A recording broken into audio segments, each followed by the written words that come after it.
deal saya pribadi yang terbesar angkanya sih puluhan M pastinya. Kemudian pencapaian gross per tahun 1 M-an.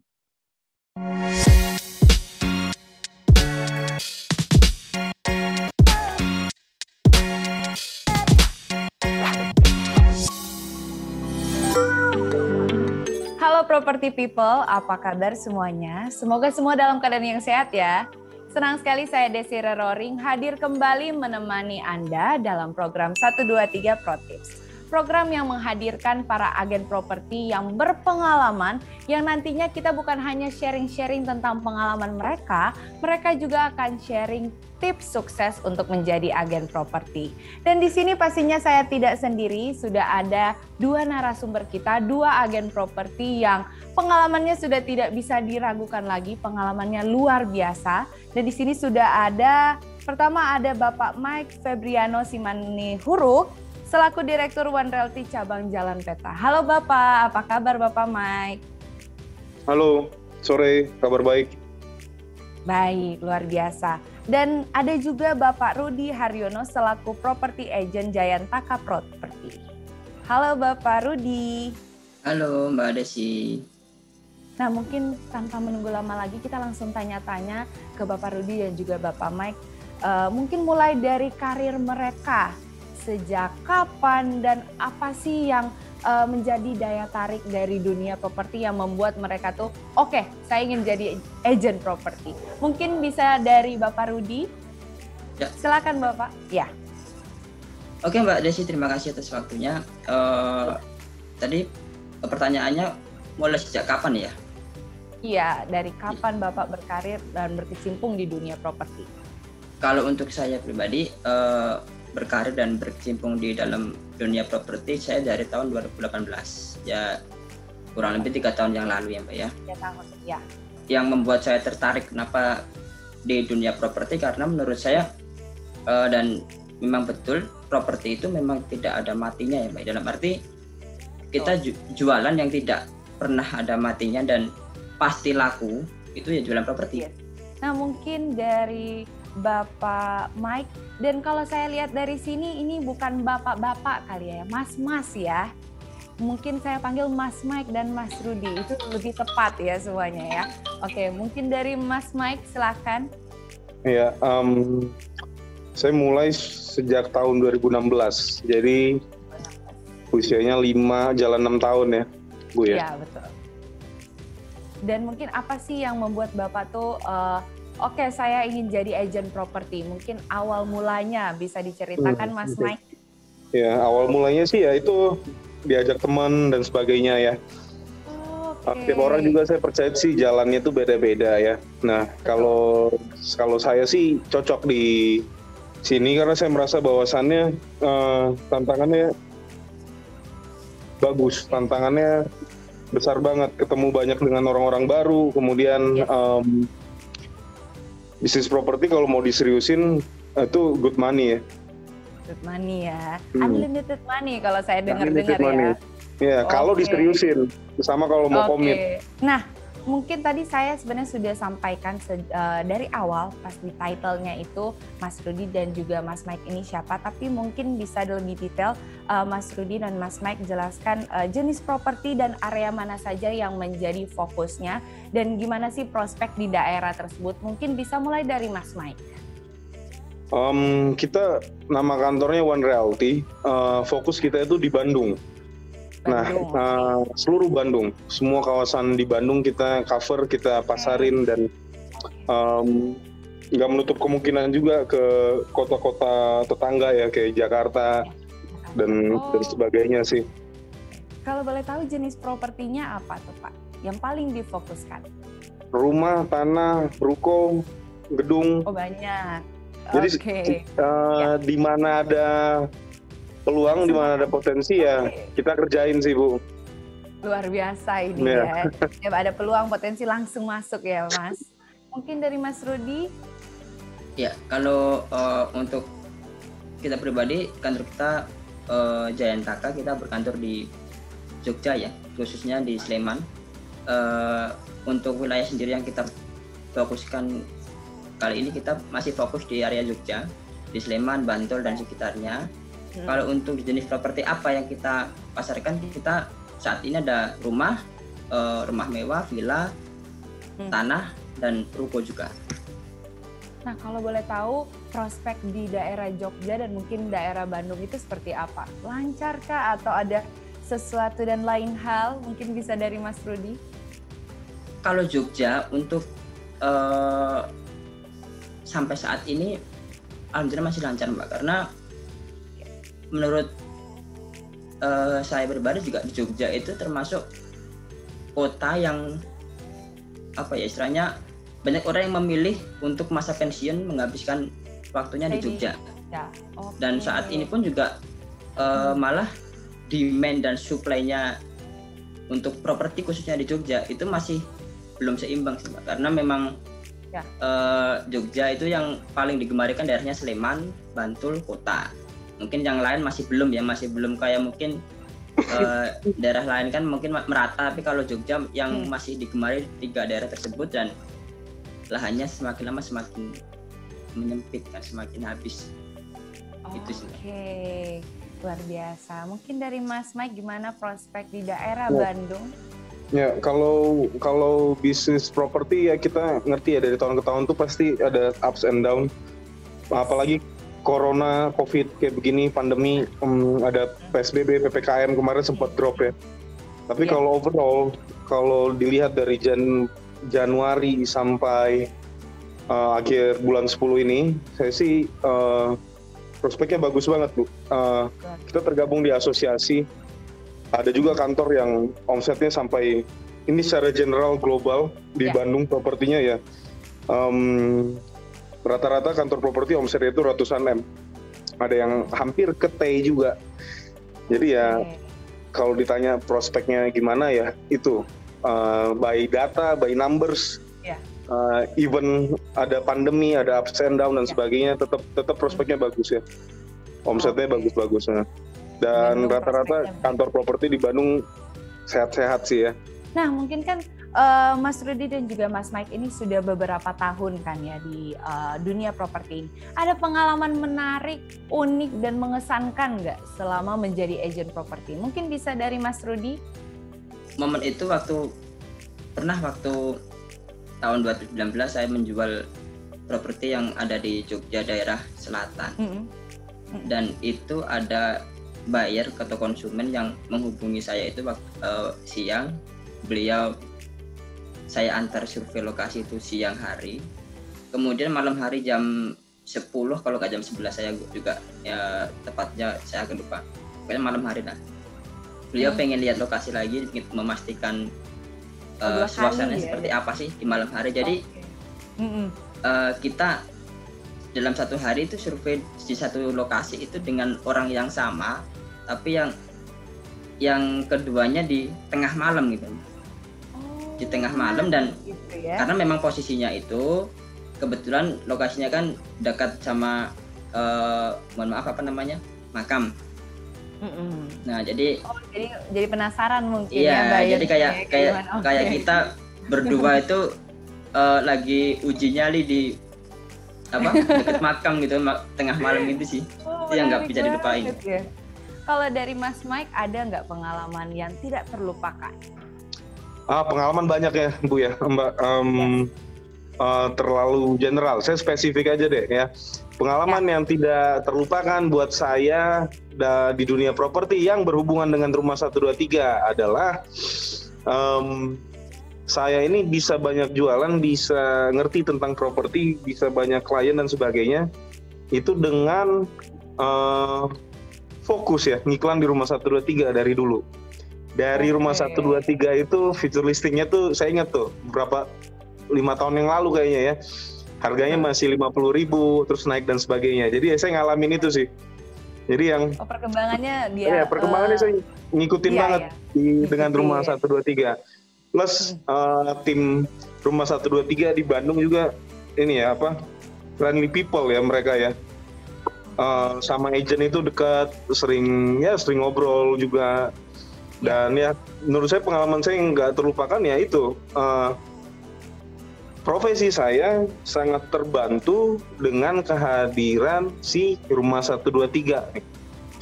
Portal online yang terus ya, perkembangannya itu bagus banget ya, grafiknya selalu naik ya, dan selalu ada di papan atas tuh. Nah jadi kalau ditanya pengalaman ya, itu pengalaman saya ya. Saya bisa banyak klien, bisa memasarkan gampang dan sebagainya, survive di bisnis ini ya. Banyak dibantu oleh Rumah 123. Lanjut ke pertanyaan kita setelah ini adalah metode pemasarannya tuh yang dilakukan oleh Mas Mike dan juga Mas Rudy itu seperti apa? Mungkin dari Mas Mike tadi sudah kasih hint sedikit menggunakan Rumah 123. Nah kalau dari Mas Rudy gimana? Ya sama, kita sebenarnya di era sekarang itu semuanya kita pasti sama, yaitu di era digital ini kalau kita tidak memanfaatkan digital ya kita akan tertinggal itu kan. Nah, terutama kita sendiri udah pakai digitalnya di Rumah 123 itu kita dari tahun 2019. Jadi waktu itu saya belum mengenal ya, waktu itu saya kalau di Rumah 123 sendiri ada yang saya suka juga beberapa orang-orangnya kan enak diajak ngobrol, enak diajak diskusi. Kayak biasanya kan saya sama Mbak Eva ya, Mbak Eva itu kan saya sering nanya Mbak Eva kalau di Jogja itu sekarang lagi banyak trennya daerah mana, jadi kan kita bisa terbantu selain kita terbantu dalam dalam iklan di digital, kita juga terbantu, kita tahu nih data dari Rumah 123, oh ternyata di Jogja di bulan lalu 3 bulan kemarin itu ternyata daerah ini yang paling banyak dicari sama orang. Jadi kita bisa memperbanyak listing dari untuk lokasi-lokasi tersebut. Seperti itu sih Mbak. Informasi-informasi juga ternyata didapati ya kalau selama menggunakan Rumah 123. Jadi yang saya salut di Rumah 123 itu bukan hanya membantu dalam periklanan, tapi juga membantu informasi-informasi penting dan sangat penting untuk kami khususnya di dunia properti untuk memasarkan. Jadi mempermudah berarti ya? Ya, betul. Oke, nah mungkin saya penasaran dengan hal ini. Ada nggak trik negosiasi yang baik ketika berhubungan dengan buyer dan juga owner? Satu, harus tahu harga pasar, itu reasonable apa enggak harga asetnya. Itu yang terutama dan terpenting lagi menurut saya adalah harus tahu nih kebutuhan penjualnya seperti apa, kemudian kebutuhan pembelinya seperti apa. Jangan salah memberikan opsi kepada pembeli. Nah kita harus sesuaikan juga tuh kebutuhannya seperti apa. Misalnya dia kebutuhannya rumah villa, disesuaikan tuh, cari yang di dataran tinggi misalnya, di daerahnya yang sejuk kayak gitu sih. Nah yang terpenting lagi menurut saya adalah sebagai agent harus ngerti betul detail teknis dari mulai Anda melisting sampai AJB, itu harus paham benar teknisnya seperti apa, di notaris ntar seperti apa, nego-nego pajak seperti apa. Jadi ya Anda harus atau kita harus jadi ya agent yang profesional. Nah kalau kita profesional juga, kita tahu harus apa, bagaimana dan sebagainya. Saya rasa sih itu juga jadi modal untuk klien trust ya ke kita, dan transaksi juga bisa lebih lancar kalau misalnya pihak penjual pembeli udah pada trust dan udah bangun chemistry yang baik. Oke, dari Mas Rudy mungkin? Ya, nggak jauh beda sih dengan Mas Mike ya. Untuk saya juga sering melakukan itu. Jadi yang saya lakukan juga selain saya mempelajari market untuk area di sekitar yang kita pasarkan, terus kemudian juga untuk mendapat trust ke buyer, ke konsumen, itu yang paling penting. Karena jika kita sudah mendapatkan kepercayaan dari buyer atau konsumen, itu udah nggak akan sulit lagi untuk negosiasi. Oke, nah sebenarnya saya penasaran sih ini Mas Rudy dan juga Mas Mike, kira-kira deal terbesar? Mungkin tadi Mas Mike itu sempat kasih hint sedikit, tapi mungkin bisa dikasih nominalnya supaya bisa memotivasi agent properti lain dan juga property people di rumah. Deal saya pribadi yang terbesar, angkanya sih puluhan M pastinya. Kemudian pencapaian gross per tahun 1 M-an. Kalau untuk komisi ya. 1 M komaan seperti itu sih Bu. Oke. Nah ya itu karena saya komit ya, saya fokus.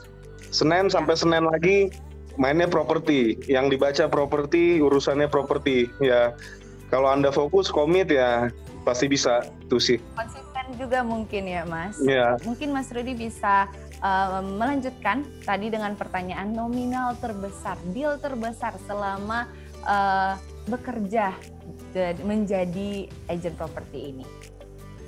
Kalau untuk deal terbesar 3 tahun ini saya di angka baru di 2M sih Mbak. 2M karena memang kita kan fokusnya kan daerah-daerah di Jogja ya. Beda kalau mungkin sama daerah Jakarta dan daerah yang lainnya yang mungkin harga propertinya di sana udah tinggi ya. Kalau di Jogja mungkin dengan harga 2M itu udah tergolong tinggi. Cuma memang yang penting kalau kita sih konsisten bukan di angkanya, tapi kita konsisten dalam setiap bulan itu kita harus mencapai penjualan sekian itu aja sih.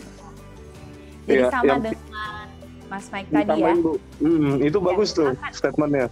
Yang penting itu harus konsisten per bulan, konsisten per minggu, konsisten per tahun. Bagus itu.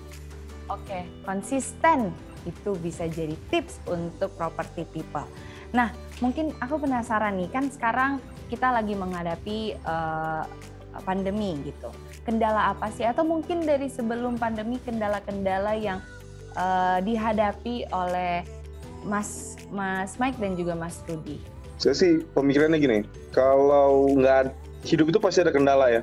Kalau tidak ada si pandemi, pasti ada lagi tuh kendala yang lain dan sebagainya. Nah, tapi kalau kendala saya selama pandemi spesifik ditanya, kendala saya adalah saya harus menyesuaikan diri dengan pasar, saya harus menyesuaikan dengan kebiasaan baru karena ini hal yang baru kan, dan itu kan butuh waktu. Ada yang bisa cepat, ada yang bisa lama. Jadi kendala saya adalah di waktu sih, waktu dalam adaptasi itu yang signifikan ya, karena ini hal yang baru. Formulanya juga negara besar aja sampai bingung kan, kalang kabut harus seperti apa dan gimana. Dan ya, tapi ya ada blessing in disguise di pandemi ini, di mana ya kita itu sebagai orang-orang properti ya memang harus terus mikir kreatif, mikir produktif, harus terus putar otak, nggak bisa melakukan atau menggunakan ritme ataupun pola yang sama dari bulan ke bulan, tahun ke tahun, karena tiap saat challenge-nya itu kan beda-beda ya Mbak. Ya betul. Nah, kalau dari Mas Rudy, mungkin Mas Rudy sudah kembali dengan kita? Kalau kendala saat pandemi pasti ada Pak ya, terutama kalau properti itu ya memang kita secara marketingnya, secara pemasaran kita via online. Akan tetapi saat klien atau konsumen mau membeli suatu properti, entah itu rumah, entah itu tanah, entah itu yang lain, mereka pasti akan survei lokasi terlebih dahulu. Dia harus tahu dulu lokasinya di mana, dia harus terjun langsung ke lapangan, lihat sekitar dan sebagainya. Terus kemudian dia harus ngecek legalitas, karena memang properti yang paling penting kan legalitas. Nah itu kalau misalnya di awal pandemi dulu itu kita sangat kesulitan karena kita sangat dibatasi, apalagi waktu ada PSBB, terus ada PPKM kemarin itu yang mungkin jadi kendala kalau untuk di marketingnya. Nah ini ada pertanyaan, jadi saya juga pribadi penasaran karena saya sering lihat kalau di perumahan gitu, karena saya tinggal di perumahan, sering lihat ada beberapa spanduk gitu ya. Dan di sini ditanyakan apa yang harus dilakukan saat listing tidak terjual dalam waktu yang lama. Nah, jadi kira-kira apa yang bisa Mas Mike dan juga Mas Rudy sampaikan untuk property people di rumah? disesuaikan Bu. Harga pasar itu sangat menentukan, ya kan. Kemudian watak pembeli kita, kalau bisa gratis ngapain bayar? Kalau bisa gratis ngapain beli kan? Gitu. Jadi yang itu dan tiap seller properti itu sebenarnya mereka harus ditanamkan dan harus mereka ketahui bahwasannya kompetitor mereka dalam jual aset mereka itu banyak. Bukan hanya dia yang jualan di komplek tersebut, ada tetangganya yang sebelah sana, ada lagi blok sana yang masih radius misalnya 200 meter, 100 meter juga jual. Nah, jadi broker harus bisa ngasih tahu secara knowledge yang baik ke seller bahwasannya kalau Anda mau jual cepat dan cepat laku ya harus sesuai harga pasar. Nggak bisa harga yang terlalu tinggi, karena nggak akan mungkin pembeli kita itu mau beli yang mahal-mahal banget gitu loh. Kalaupun ada kasus transaksi yang pembeli yang mau beli mahal itu palingan 1 dibanding 1000 gitu loh. Kemudian diusahakan penjual harus tahu knowledge pasar di lingkungannya dan harus dikasih pengertian yang baik sih. Kemudian iya benar, dan di pasar secondary itu kan kebutuhan owner juga kadang kita nggak tahu ya, ada yang jual butuh.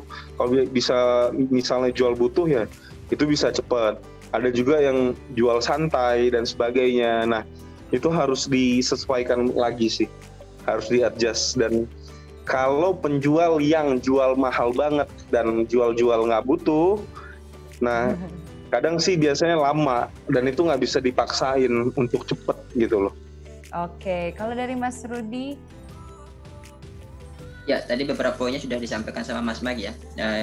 Menambahin aja, memang benar kalau selain kalau misalnya kita sudah memasarkan ternyata harga kita sudah sesuai kok dengan harga pasaran tapi kok tetap nggak laku-laku misalnya. Ya kalau seperti yang dibilang sama Mbak Daisy tadi, kalau mungkin kita lihat spanduk-spanduk di perumahan ya Mbak ya. Nah mungkin bisa emang sekarang kita wajib di era sekarang kita wajib pakai digital, itu kita harus pakai online. Karena seperti saya pribadi aja, misalnya saya butuh sesuatu nih, pasti saya juga nyarinya misalnya kita langsung googling. Misalnya saya mau cari mobil misalnya, pasti kita googling mobil dijual di Jogja kayak gitu kan. Sama kayak seperti properti juga, misalnya kita lagi butuh rumah nih, kebanyakan orang pasti kan googling rumah dijual di Jogja atau di mana seperti itu kan. Nah otomatis ya kayak saya pribadi lebih menyarankan ya rumah 123 karena yang saya tahu selama ini rumah 123 itu sangat membantu karena mereka juga meng-ads-kan sosial media juga. Terus kemudian saat sekarang pun juga lebih dipermudah lagi untuk kita beriklan di rumah 123. Kalau kita mau nge-share bisa juga kita share di Facebook maupun di Instagram. Jadi itu juga akan lebih mempermudah kita untuk menjual suatu properti. Oke, jadi dijamin dengan rumah 123 ini bisa lebih cepat terjual ya, yang listing yang sebelumnya memakan waktu lama. Nah, untuk Mas Mike dan juga Mas Rudi, ada pesan atau tips untuk teman-teman atau property people di rumah yang ingin memulai karir mereka sebagai agent properti? Mungkin bisa dari Mas Mike, silakan. Oke, saya ada training beberapa agent baru juga di kantor selalu ya. Yang saya sampaikan itu adalah yang tersulit itu saat Anda memulai gitu loh. Dunia baru, hal baru, harus adaptasi, harus belajar betul produk knowledge ini itu, harus ngerti notariatan gimana dan sebagainya. Dan saran saya buat new people yang mau gabung di dunia properti, satu, Anda harus belajar. Anda harus mau nggak mau tuh harus tahan tuh. 3 bulan awal, 6 bulan awal itu belum closing yang bombastis dan sebagainya itu harus sabar, harus tahan.